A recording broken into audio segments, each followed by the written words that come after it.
Hello and welcome to Health Coach in a Box. I'm your health coach of my internet, and I'm so excited and grateful that you decided to join me today because you could have been anywhere, right? Anywhere, but you chose to come spend some time with me. Today, we are going to talk all about health and hustle, okay? 3 strategies to enforce work-life boundaries, okay? So I think like one of the top complaint I heard from professional women, right, who've been clients, people who I work with, everybody, even myself included at one point, it's like, okay, how do I set boundaries, right? How do I set boundaries so that I can maintain my health, but I still want to thrive in my career? I still want to be a professional woman. I don't want to have to let go of my dreams and aspirations for the sake of like trying to maintain my health. I don't know how to do both, but I want to be healthy because I know I need my health, but the dilemma, right? So I'm hoping that this video can really support and help you and add value as you try to navigate like how to enforce boundaries, right? Because yes, you're here, you know that like your career is important to you. You may work for someone, you may be an entrepreneur, and your business is important. Like that's a part of your purpose. That's a part of why you believe that you're here, is to contribute in this way. So that is important to you. You want to continue to grow. But then you're trying to figure out, how can I maintain my health, and how can I do the things that's going to fill me up so that I'm not constantly overwhelmed and feeling so drained from my job, from my career, right? So believe me, I get it. I understand. Like I stand there with you, and I'm still like have my days, where what I mean, like where it gets hard, but like these things like really help me, and they've helped me over the years, and they've helped clients. They've helped me when I was, in management, and I would coach my team on things like this. So I really hope it helps you. Okay, so let's just dive right in. Strategy number 1 is to make a commitment, right? That you are going to prioritize your health. Like it has to be a commitment, because if you don't commit, you're kind of still on the fence. You're like, okay, well, I want to do better. I want to spend time on myself. I want to improve my health, but it's still like a want. You're in the wanting phase, but you're not in the I'm going to get it and I'm going to do it phase, right? So you have to make a commitment. That's step number 1. Before you do anything, commit to the process, right? And just think about it. Like you're not where you are today without making a commitment. You didn't get to where you were in your job. You didn't get to where you were in your business from just, shooting the breeze and just letting things fall as they will, right? You made a commitment. So that's the same thing you have to do when it comes to your health. You commit to well-being.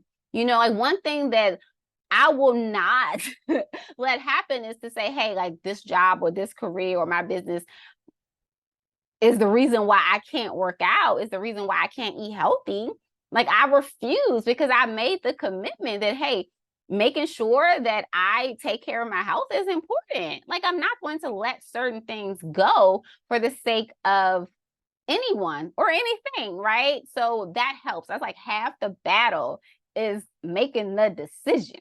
Okay. And that's like a whole part. That's a part of my coaching framework. That's one of the things that I really support clients with when I work with them one-on-one. Like that's a part of my methodology, is first, like we have to make sure that you've made a decision. Okay. Because that decision is everything. Okay. So that's strategy number 1. Strategy number 2 is schedule your self-care. So this is about owning your calendar, right? Like, so if you have a meeting with someone, right? You have a meeting with someone on your team, you have a meeting with your manager, you have a meeting with the client, you schedule it, right? You schedule it. You prepare for it. You know ahead of time, hey, I know on Monday I have this, Tuesday I have this, Wednesday I have this. Look at your calendar. And where are you on your calendar? Like, seriously, look at your calendar and where are you? So if you are not on your calendar, that is a problem. Okay. You need to be on your calendar too, right? So you schedule time. You schedule time, right? So you schedule time for your workouts. You schedule time to meal prep. You literally make an appointment. And the thing is, you may be like, well, why don't I make an appointment with myself? Because it holds you accountable. It holds you accountable to you, right? So setting that appointment with yourself is like, hey, that's just another thing that I know needs to get done. Just like going to this meeting has to get done. Just like preparing for this presentation has to get done. Just like doing this pitch has to get done. It's just something that has to get done. Right. And I think as women, right, sometimes we put ourselves on the back burner. We're like, well, if I have time, I'll do this for myself. Well, if the opportunity presents itself, I'll take some time for myself. No, that is not what we're doing. Okay. So like one of the things that when I was working in corporate is I literally like put it on my calendar, my appointments with myself. So I scheduled my workouts, right? I would schedule like if I could get in like a 15-minute workout, between meetings or on like really good days, I would schedule things maybe before work, and I put it on my calendar. Right. If I wanted to make sure, like I knew it was like performance review weeks and it's like a lot going on. So I would schedule like a meditation for myself, like just 5 minutes, 10 minutes to just sit and just be, right? Literally, that is an appointment I have for me, right? So I can fill my cup up because you don't want to forego your health for the sake of any job, for any career, because at the end of the day, if you don't have your health, you don't have anything. If you don't have your health, you can't produce. If you don't have your health, you can't rise and grow in your job. You can't rise and grow in your career. You can't rise and grow in your business, right? Your health is number one. We have to stop sacrificing our health for the hustle. We have to. We have to stop sacrificing our health for the hustle, because that's why people have, all the depression and anxiety and the overeating and things, because when you are compromising your health, like it's setting you up for chronic disease. It's setting you up for mental illness. It's setting you up for so much. And yes, like these things can still happen. Like it's still possible, but stack the odds in your favor and do the things that you know is necessary to maintain well-being. And a part of that is scheduling those self-care appointments so you don't let yourself go, so you don't put yourself last or don't put yourself anywhere at all, right? So schedule that self-care. And tip number 3 is to set clear boundaries, right, between work time and personal time, right? Just like if you're a mom, like you don't let your kids run into your work meetings with your clients, right? So same thing, like you don't let your work come into your personal time. Like you set those boundaries, right? You set those boundaries when it comes to your health. You're like, hey, I know today I have therapy. So I cannot take a meeting at this time. I cannot work at this time. I've been taking this time off so I can go to therapy, so I can do this. Like you have to be intentional. You set clear boundaries, right? I remember when I was working at my job, sometimes I would have coaches because I was leading a team of health coaches. And so often I would hear coaches come to me and they'd be like, man, I just can't figure out, like, I try to schedule time for myself or do things for myself, but then I realized, hey, I have to do this for work, or, I have to meet with this client. And I always told them, you have to set that boundary. Like after this time, I'm done. Like one thing that I would do for as a leader, right, and modeling for my team, I would not respond to messages after my working hours. So I know that, we have Slack, so we're super accessible. Slack is like a text message, right? You're like, oh, boom, let me respond to this. But I would not. And at first I did. Like I was responding to all the messages. I wanted to make sure my team was good. I wanted to let them know that I cared, that I was present. But then I realized, hey, I'm not even supposed to be present right now. This is not I'm not a surgeon.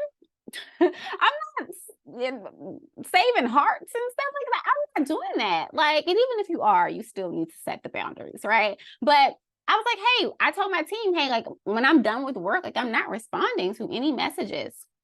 And even sometimes like I will want to, or I may like didn't turn off my notifications and I would hear something, I would not look, I would not respond, because it's about setting that boundary.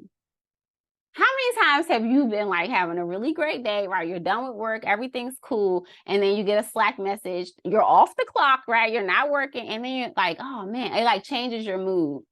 Or you get a message from someone who just drives you crazy, and you're like, oh, I got to deal with this tomorrow. Instead of just not even seeing it, you see it the next day, and then you'll deal with it then, right? Like we have to set those clear boundaries for mental health, for well-being, right? So these are some of the strategies that I have used, that I use to support myself with not neglecting my health for the sake of the hustle. Okay. So believe me, I get it. Like I'm a mom, I'm a homeschool mom, right?